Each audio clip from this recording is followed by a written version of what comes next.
construções equivocadas na imprensa e no seu dia a dia. Certinho? Vamos a um verbo também interessante, que é o verbo ser. Você deve falar, para essa professora tudo é interessante, mas é interessante mesmo. Porque ver várias regras de uma vez pode não nos causar interesse, mas dentro do texto há sim que se procurar a estrutura correta. Por isso que eu digo que é uma construção interessante, chama atenção pela forma como deve ser usada.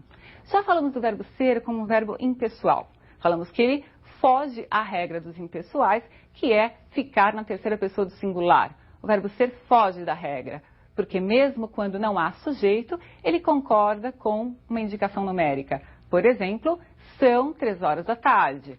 Eu não devo dizer é 3 horas da tarde. Até aí você se lembra.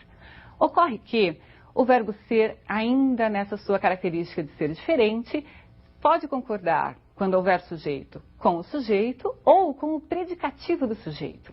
E nós vamos ver uma sequência de regras que explicam, não é, quando ele vai preferir concordar com o sujeito ou quando ele, verbo ser, irá preferir concordar com o predicativo. Veja. Se o sujeito for representado por um dos pronomes tudo, isto, isso, aquilo, e o predicativo estiver no plural, o verbo ser irá concordar preferencialmente com o predicativo plural. Então, nós temos aí, tudo eram recordações, isto são alegrias.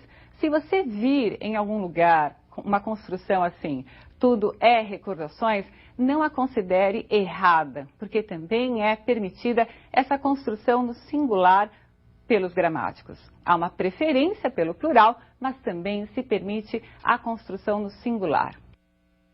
Vamos continuar então com essas regras do verbo ser. Observe que ele é peculiar. Concorda com o sujeito ou com o predicativo, dependendo da vontade dele. Nós já vimos que sujeito representado por aqueles pronomes, o verbo normalmente concorda com o predicativo plural ou, segundo alguns gramáticos, ficaria até no singular concordando com o sujeito. Veja as outras construções. Sujeito representado por substantivo comum no singular e predicativo no plural, ou vice-versa. O que o verbo ser quer é concordar com esse elemento que represente o plural, seja ele o sujeito ou o predicativo. Os dois exemplos para que isso fique bem claro para você. O mundo são ilusões. Observe que o verbo não concordou com o sujeito singular, mas concordou com o predicativo plural. Abaixo, uns trapos eram aquela fantasia. Agora o verbo ser concordou com o sujeito, mas porque o sujeito agora está no plural. Veja, o verbo ser optou. Ele quer concordar com o plural, esteja esse plural no sujeito ou no predicativo. Observe como ele foge à regra. Qual é a regra? Concordar com o sujeito. Ele concorda com a palavra que representa o plural. E ele também vai fazer outras escolhas, tem outras preferências. Observe. Veja, o verbo ser concorda sempre com o pronome pessoal do caso reto. Já falamos quais são. O eu, tu, ele, nós, vós ou eles. Esteja esse pronome no sujeito ou no predicativo. A professora sou eu. Não se pode dizer nem escrever a professora é eu, concordando com professora, mas sim com o pronome reto. Veja abaixo, eu sou a professora. Agora o eu é o sujeito e a professora é o predicativo, mas o verbo concordou com o pronome reto, no primeiro e no segundo caso. Vamos lá? Você está entendendo? Ele escolhe, né? Ele escolheu concordar com o pronome reto.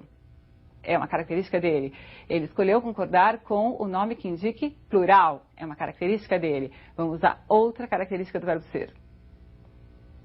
Veja, ele vai concordar com a palavra que indica pessoa, entre a palavra que indica pessoa e aquela que indica coisa, ele prefere a que indica pessoa, esteja ela no sujeito ou no predicativo. Francisco foi só alegrias em minha vida. Os momentos de alegria foi Francisco. Veja, quando Francisco foi sujeito, o verbo concordou com esse sujeito. Quando Francisco virou predicativo, o verbo concordou com esse predicativo. Percebeu, então, a particularidade do verbo ser. Ele irá escolher. Tudo bem? Vamos ver agora um outro verbo, que também é, posso usar de novo o adjetivo? Interessante. Ele é peculiar. Porque quando ele estiver formando construções frásicas, locuções verbais, ele poderá, excepcionalmente, não é, estar no plural como auxiliar ou deixar o seu verbo principal ir para o plural. Isso foge da regra das locuções verbais. Em regra, quando há uma locução verbal, por exemplo, os alunos começam a estudar mais gramática. O verbo auxiliar, que é aquele que vem primeiro, não é? O verbo principal é o que eu escrevo por último. O auxiliar é o que vem antes deste verbo principal. A regra é o verbo principal concordar com o sujeito. Mas no caso do verbo parecer,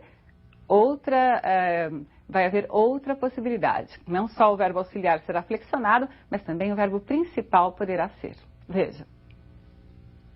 As pessoas parecem andar desatentas. Essa é a regra geral. O verbo auxiliar foi flexionado concordando com o sujeito. No segundo caso é que vem aquela exceção, digamos, é uma característica então do verbo parecer. As pessoas parecem andarem desatentas. Muito bem, vamos à nossa última regra. Vamos ver como se faz a concordância do verbo quando há num período composto as palavras que e quem presentes. Observe que o que pode ser pronome relativo e o quem pode estar como um pronome indefinido ou relativo, mas a concordância indicada pelos gramáticos será diferente nos casos. Observe. Fomos nós que compramos o presente. Veja, o verbo comprar está concordando com o antecedente do que é o nós. Fomos nós que compramos. Se fosse a palavra quem funcionando aí como sujeito, nós teríamos duas construções possíveis. Há alguns gramáticos que preferem apenas a segunda, mas a primeira também é admitida. Fomos nós quem compramos ou fomos nós quem comprou. Tudo bem? Então, essa concordância do fomos nós quem comprou é sim correta. E por alguns gramáticos, só ela é admitida. Mas no vestibular, considere as duas como adequadas. Um grande abraço para você e até a próxima aula.